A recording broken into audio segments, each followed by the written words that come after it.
Hello and welcome to world affairs. मैं हूं प्रशांत धवन। देखो, हाल ही में फ्रांस के प्रेसिडेंट इमैनुअल मैक्रोन ने धमकी दी है माली को। माली एक देश है इन अफ्रीका, और यहाँ पे कहा है कि जो रेडिकल इस्लामिज्म है इतनी तेजी से बढ़ रहा है कि आपका देश बर्बाद हो जाएगा। यहाँ पे आप देखोगे ये इनकी स्टेटमेंट है। इन्होंने कहा है कि जो स्थिति इस वक्त बन रही है माली में, ये देखते हुए मैं फ्रांस की आर्मी को वापस बुला लूंगा, जो भी मिलिट्री हमारी इंटरवेंशन है खत्म कर दूंगा, और उसके बाद आप देखोगे कि रेडिकल इस्लामिज्म पूरे रीजन को टेक ओवर कर लेगा। ना ये स्टेटमेंट इनकी बहुत बड़ी है।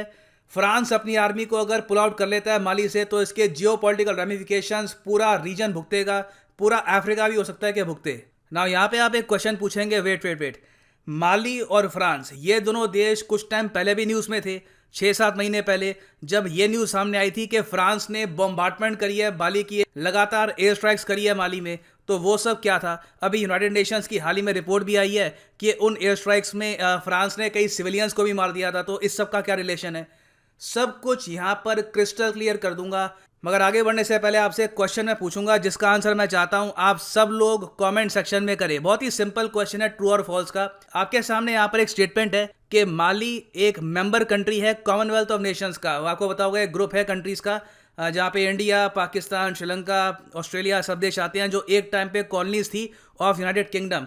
तो क्या इस ग्रुप में माली भी आता है या नहीं आता? आपको लिखना है इसके बारे में कमेंट सेक्शन में। सही आंसर इसका मैं आपको दूंगा वीडियो के एंड में। ना माली मैप में कहाँ पे है ये मैं आपको दिखा देता हूँ। सो ये आपके सामने है एशिया का मैप, और ये है हमारा प्यारा भारत। और अफ्रीका में यहाँ पे आप देखोगे ये है अल्जीरिया के साउथ में एक देश माली। काफ़ी बड़ा देश है अपने हिसाब से। एक टाइम पर माली फ्रांस के अंडर था। जिस तरीके से यूनाइटेड किंगडम ने कब्जाया था इंडिया को, फ्रांस ने 19वीं सेंचुरी में कब्जा कर लिया था माली पर। यह फ्रांस की एक कॉलोनी थी, और फ्रांस ने इसको बना दिया part of French Sudan. French Sudan एक बहुत बड़ी टेरिटरी थी जो आज के समय बिखर चुकी है इन वेरियस कंट्रीज। इसमें मॉरिशियाना, उसके अलावा यहाँ पर माली, उसके अलावा कई और देश यहाँ पे थे। ये यहाँ पे है 19वीं सेंचुरी का फ्रेंच सुदान। बाद में यहाँ पे इनको आज़ादी मिली 20 जून 1960 में। मगर ऑब्वियस ही बात है कि आज़ादी मिलने के बाद भी फ्रांस का जो प्रभाव था इस देश पर ख़त्म नहीं हुआ। माली में आप सरप्राइज होंगे जानकर, ज़्यादातर लोग बोलते हैं फ्रेंच, बहुत ही ज़रा फ्लुएंट फ्रेंच यहाँ पे बोली जाती है। इनका आर्किटेक्चर, इनकी करेंसी, इवन आज के समय जो इनके गोल्ड के रिजर्व हैं ये अपने देश में नहीं रखते।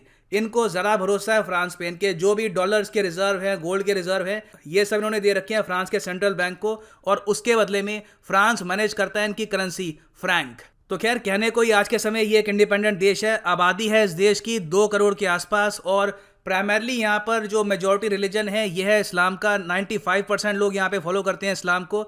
मगर तब भी ये एक इस्लामिक कंट्री नहीं है। इसने कभी खुद को डिक्लेयर नहीं किया कि we are the Islamic nation of Mali. अच्छा, माली के बारे में समझ में आ गया। मगर ठीक है, 1960 में इनको आज़ादी मिल तो गई फ्रेंच से। आज के समय फ्रांस की आर्मी माली में क्यों है, और ये लगातार कभी भी बॉम्बिंग क्यों कर देते हैं माली की, और माली कुछ कहता भी नहीं है इसके बारे में?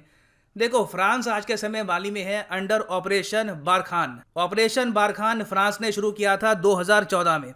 फ्रांस ने यहाँ पर सिंपली ये कहा कि ये जो अफ्रीका का पूरा रीजन है ना, यहाँ पे ये जो मैं ड्रॉ कर रहा हूँ, जिसको हम कहते हैं साहेल रीजन, फ्रांस ने कहा कि यहाँ पे बहुत सारे आतंकवादी संगठन ग्रो कर रहे हैं।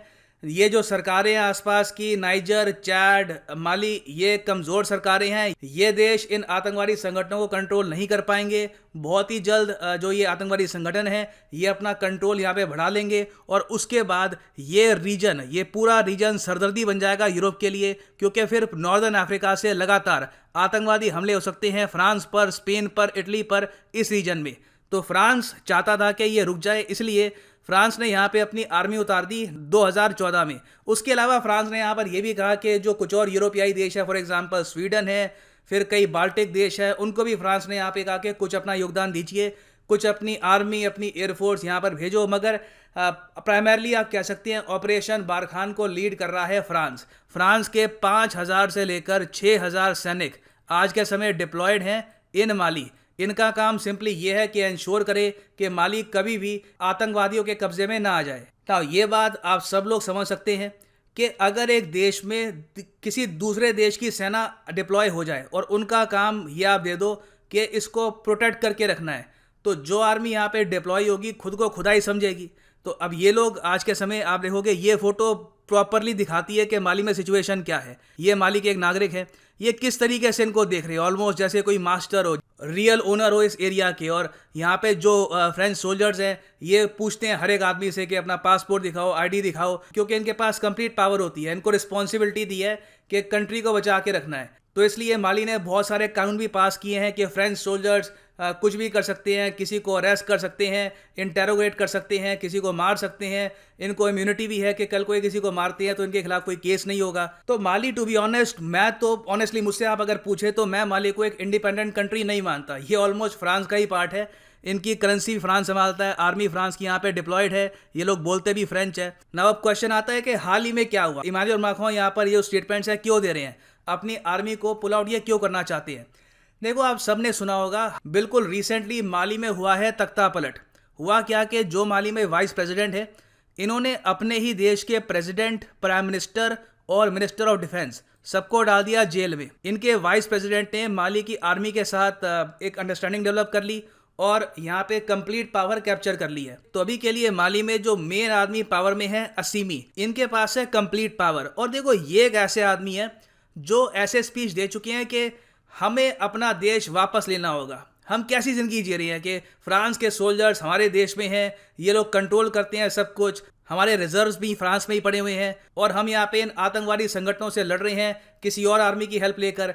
इनका यहाँ पे फॉर्मूला ये है, ये लोग कहते हैं कि जो आतंकवादी संगठन है, इनके मेंबर हमारे ही लोग हैं, इनसे बातचीत करते हैं, एक सोल्यूशन निकालते हैं और फिर हम पीसफुली अपने देश में रहेंगे। यहाँ पे हमको फ्रांस की ज़रूरत नहीं है सिचुएशन को कंट्रोल करने के लिए। तो ये चीज़ देखो फ्रांस के लिए है बहुत ही ज़रा फ्रस्ट्रेटिंग। इसलिए इमैनुअल मैक्रोन ने ये कहा है कि मैं ये तख्ता पलट कभी एक्सेप्ट नहीं करूँगा और मैं सैंक्शंस भी इम्पोज करूँगा यूरोपियन यूनियन से ऑन माली, जब तक यहाँ पर वाइस प्रेसिडेंट जो है यहाँ पे असीमी, ये पावर से नहीं हटते ना। यहाँ पे एक बहुत ही नेचुरल क्वेश्चन ये आएगा कि अच्छा ठीक है, तो मेन इशू है कि कंट्री स्टेबल रहे, आतंकवादियों के हाथ में ना आ जाए, मगर फिर इमैनुअल मैक्रोन ये स्टेटमेंट क्यों दे रहे हैं कि मैं फ्रेंच सोल्जर्स को यहाँ से विड्रॉ कर लूँगा। अगर फ्रांस की आर्मी चली गई तब तो ये देश पक्का गया। यहाँ पे फ्रांस के प्रेसिडेंट फिर ये आइडिया क्यों देंगे। देखो, रियलिटी ये है, बीबीसी के आर्टिकल ने इस पर काफ़ी अच्छी एक लाइन यहाँ पर ऐड करी थी। यहाँ पे आप देखोगे लिखा है, mister Macron is frustrated about the lack of commitment from most of the other European countries. France के सिवाय जो बाकी यूरोपियाई देश हैं उनको बिल्कुल चिंता नहीं है यहाँ पर सूडान में क्या हो रहा है या फिर बाकी देशों में क्या हो रहा है, आतंकवादी संगठन कैसे यहाँ पे ग्रो कर रहे हैं। इमैनुअल मैक्रोन आप कह सकते हैं ये अकेले लीडर हैं यूरोप के जो यहाँ पे आर्मी को डिप्लॉय करके बैठे हैं, ये कोशिश कर रहे हैं कि यहाँ पे आतंकवादी संगठन कंट्रोल में रहे। तो सिंस इनको पता है कि आतंकवादी संगठन यहाँ पे ग्रो करते जा रहे हैं, उनका इन्फ्लुएंस बढ़ रहा है और अब तो तख्ता पलट होने के बाद जो नया लीडर आया है ये और ज़्यादा इस्लामिस्ट रेडिकलाइजेशन को सपोर्ट करेगा, तो फ्रस्ट्रेशन में ये कहते हैं कि ठीक है फिर तुम ही संभालना, मैं ऑल टुगेदर फ्रेंच आर्मी को पुल आउट कर लूँगा। और यूरोप को भी यहाँ पे इन्होंने धमकी दी है कि एक बार यहाँ पे रेडिकलिज्म फैल गया तो उसके बाद कई दशकों तक प्रॉब्लम झेलोगे। अभी के लिए फ्रेंच आर्मी ने जो भी रेडिकलाइजेशन है यहाँ पे रोक के रखी है। एक बार फ्रेंच आर्मी यहाँ से हट गई तो पूरा नॉर्दर्न अफ्रीका हो जाएगा बहुत ज़्यादा अनस्टेबल। तो यहाँ पे देखो, ये इनकी वार्निंग है। ये यहाँ पे कोशिश कर रहे हैं कि अभी भी यूरोप, इवन यूएस, कुछ हद तक बाकी देश ये अपने सेंसेस में आए और माली पे प्रेशर डाले before it is too late. अच्छा, फाइनली एक और क्वेश्चन सामने ये भी आता है कि ठीक है, समझ गए कि फ्रांस के प्रेसिडेंट क्या सोचते हैं।